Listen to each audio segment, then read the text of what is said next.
जय हिंद दोस्तों। Bihar SSC field assistant vacancy 2025 यह काफ़ी ज़्यादा चर्चा का विषय बना हुआ है। तो आइए हम भी समझते हैं कि आखिर इसकी वैकेंसी डिटेल्स क्या है और आप इसे कितनी आपकी शैक्षणिक योग्यता होनी चाहिए, क्योंकि बहुत सारे लोग कन्फ्यूजन में हैं कि आखिर हमारी जो एजुकेशनल क्वालिफिकेशन है वो क्या होनी चाहिए जिसके हम इस फॉर्म को भर सकते हैं, और आपकी जो आयु सीमा है वो क्या होनी चाहिए, तथा हम ये भी समझेंगे कि यहाँ पर इसका जो एग्ज़ाम फी रखा गया वो कितना रखा गया, और यहाँ पर जो डिसाइड किया गया है मिनिमम क्वालिफाइंग मार्क्स कितना डिसाइड किया गया इस आयोग द्वारा, और इसके जो इम्पोर्टेंट दस्तावेज यानी इम्पोर्टेंट जो डॉक्यूमेंट्स है वो क्या क्या हैं जो आप तैयार कर सकते हैं। और मैं आपको बताऊं तो इसका जो परीक्षा पैटर्न है ये काफ़ी चर्चा का विषय बना हुआ है कि इसका परीक्षा पैटर्न क्या होगा, क्या परीक्षा 2 चरणों में संपन्न होगा या एक ही चरण में होगा। आगे हम इस पर बात करते हैं और आगे बात करेंगे सिलेबस पर कि आखिर इसका सिलेबस क्या होने वाला है। तो चलिए कुछ इम्पोर्टेंट डेट्स को देखते हैं जो कि आपके लिए जानना अति आवश्यक है। सबसे पहले मैं आपको बताऊं तो जो यहाँ पर नोटिफिकेशन डेट है, यानी यह जो आयोग है नोटिफिकेशन इसका जो जारी करने का डेट है वह है 12 अप्रैल, समझे। और इसका जो ऑनलाइन स्टार्ट डेट है यानी कब से ये फॉर्म फिलअप होने लगेगा तो 25 अप्रैल से। मैं आपको बताऊं तो आप जब दस्तावेज मैं बताऊंगा तो इससे पहले आप उन दस्तावेजों को जुटाना का प्रयास जरूर से कीजिएगा। उसके बाद मैं बताऊं आपका तो ऑनलाइन जो लास्ट डेट होगा 21 मई होगा, यानी 25 अप्रैल से लेके 21 मई तक आप इस फॉर्म को फिल कर दीजिएगा, ठीक है। बाकी जो डिटेल्स है अभी तो नहीं है फिलहाल, आगे इसके बारे में जो भी जानकारी मिलेंगी मैं आपको बताते रहूँगा। अब मैं आगे आपको बताऊं तो इसका जो वैकेंसी डिटेल्स है वो क्या है, किस कैटेगरी के लिए कितने वैकेंसीज यहाँ पर हुए हैं। तो सबसे पहले मैं आपको बताऊं तो जो कुल टोटल वैकेंसी है वो 201 है, जिसमें एससी के लिए टोटल वैकेंसी 35 है, और इसी में जो महिलाओं के लिए रिजर्व किया गया है वो 12 सीट जिसमें महिलाओं के लिए रिजर्व किया गया है। एसटी में बताएं तो टोटल वैकेंसी एससी में जो है वह 2 है, जिसमें महिलाओं के लिए यहाँ पर नहीं किया गया है।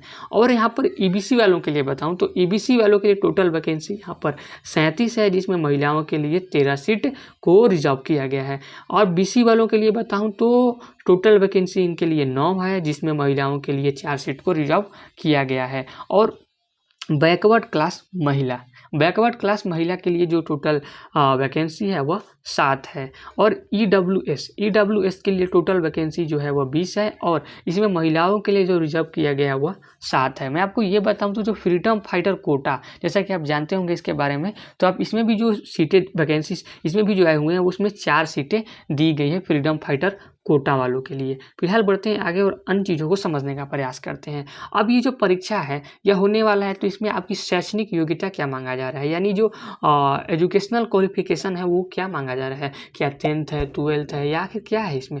तो ये जो है ना काफ़ी ज़्यादा मतलब कि कटाई छटाई करने की बात किया है। ये जो है वह कह रहा है कि जो आईएससी है वह पास होना चाहिए, और या तो आईएससी इसके मतलब कि आईएससी अगर हैं तो आप इस फॉर्म को भर सकते हैं, लेकिन अगर आप आर्ट्स से हैं यानी इंटरमीडिएट आर्ट्स आईए या इंटरमीडिएट कॉमर्स आईकॉम है तो आप इस फॉर्म को नहीं भर सकते हैं। सीरियस बात ये बताया जा रहा है कि अगर आप आईएससी से हैं तो आप इस फॉर्म को भर सकते हैं, या तो आप कृषि डिप्लोमा किए हुए हैं तो इस फॉर्म को भर सकते हैं। नोट यहाँ पर ज़रूर कर लीजिएगा इस चीज़ को कि जो आईएससी या कृषि डिप्लोमा के समक्ष किसी भी अन्य शैक्षणिक योग्य को योग्य नहीं माना जाएगा। मतलब कि अगर कोई अन्य जैसे कि आर्ट्स वाला हो कॉमर्स वाला हो या अन्य आईटीआई वाले लोग भी बहुत सारे होते हैं तो उनको यहाँ पर योग्य नहीं माना जाएगा। सिर्फ आईएससी वालों के लिए यहाँ पर ये वैकेंसी आई हुई है, और कुछ डिप्लोमा जो एग्रीकल्चर में किए होंगे उनके लिए। आगे बढ़ते हैं तो इस चीज़ का आप ध्यान जरूर दीजिएगा, अगर आप इसके अंतर्गत आते हैं तभी इसके चक्कर में लगिएगा, नहीं तो आप जो तैयारी कर रहे हैं वो करते रहिएगा। आगे बढ़ते हैं और देखते हैं इसकी आयु सीमा क्या है, यानी एज लिमिट क्या है। तो जनरल वालों के लिए यहाँ पर जो है वह 37 साल है मेल के लिए, और जो है इनके जनरल वालों के फीमेल के लिए जो अधिकतम आयु है वह 42 साल है। और यहाँ पर बताऊँ बीसी ईबीसी महिला और पुरुष दोनों के लिए अधिकतम आयु 40 वर्ष है, और एसटी एससी मेल और पुरुष यानी महिला और पुरुष दोनों के लिए अधिकतम आयु 42 वर्ष है। उसके बाद बात करते हैं हम पीडब्ल्यूडी ऑल कैटेगरी के लिए जो रिलैक्सेशन है वह 10 साल का दिया गया है, ठीक है। उसके बाद यहाँ पर इस चीज़ को ज़रूर नोट कीजिएगा, जो न्यूनतम आयु है आपका 18 वर्ष होना चाहिए, तभी आप इस फॉर्म को भर सकते हैं। अब आगे बढ़ते हैं और समझते हैं इसका एग्ज़ाम फी क्या रहेगा। यहाँ पर आप देख सकते हैं जो जनरल है, ओबीसी है, ईबीसी पुरुष, यानी ये जो जनरल, ईबीसी, ओबीसी पुरुष हैं उनके लिए एग्जाम फी 540 रुपया रहने वाला है।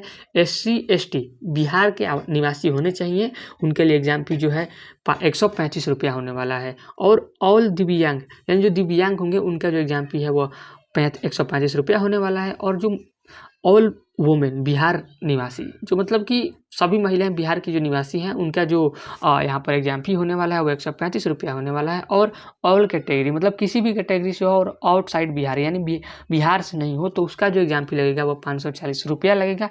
और जो पेमेंट मोड होगा वो ऑनलाइन होगा। ठीक है, अब बढ़ते हैं आगे, समझने का प्रयास करते हैं मिनिमम क्वालिफाइंग मार्क्स आखिर ये क्या है। बहुत से लोग सोचते हैं कि क्या हम इतना ला देंगे तो क्या हो जाएगा, जैसे कि एक अनुमान मतलब ऐसा दिया गया है कि मिनिमम क्वालिफाइंग मार्क्स ये है, बाकी तो वो डिसाइड करेगा कट ऑफ, आपका कट ऑफ कितना है वो डिसाइड करता है ना कि आप आगे चयन होंगे या नहीं होंगे।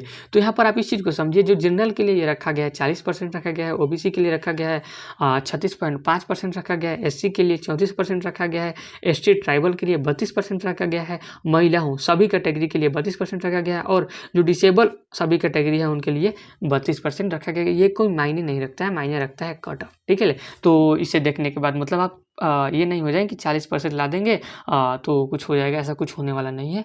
आप अच्छे से पढ़िए।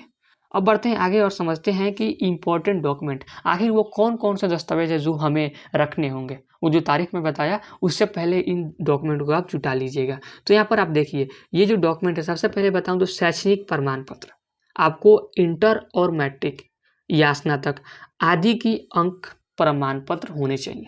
ठीक है, जाति प्रमाण पत्र, अगर आप एसटी, एससी, ओबीसी अभ्यर्थी हों तो आपका जाति प्रमाण पत्र यहाँ पर चाहिए।